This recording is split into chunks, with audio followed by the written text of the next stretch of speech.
Okay, well, there's a quick discussion on modern glass on late model vehicles.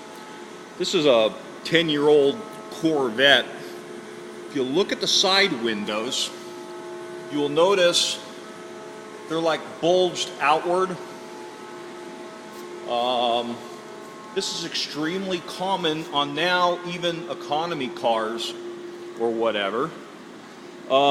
These aren't true arcs. I mean, they look like they're arcs, but they're really not arcs. I'll show you that in a second, even on things like a pickup truck.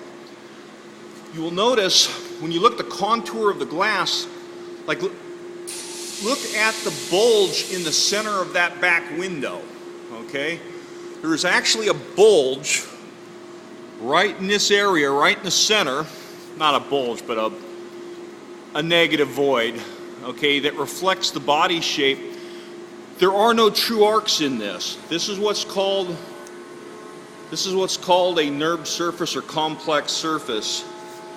There are no arcs, there are no straight lines, there are accelerated curves that alter themselves as we go up and down on it. Now here's one as simple as a pickup truck. Now you look at it, if you look at a pickup truck, this is a full pickup truck window, kind of hard to see, but that's a pickup truck window. Probably should put it against the wall, but you know, you look at them and it looks like, oh, well, it might have a mild arc to it, and that's all that's going on with it. No, we wish that was the case. But look at it from the side. Look at the top and look at the bottom. The bottom is twisted counterclockwise and the top is twisted clockwise. Can you see that? Am I catching that in there? And the arc is non-uniform. The arc is wider up near the top than it is near the bottom, and then it goes almost to a flat right near the very bottom. These are NURBS surfaces that are computer modeled to match the body. They do like an offset surface to match the body on these things. And that's why, you know, making something like this out of plastic, you would actually have to make a vacuum form die for the Corvette. I mean, there's no way to get that kind of bend just by heating plastic. It isn't going to happen, okay?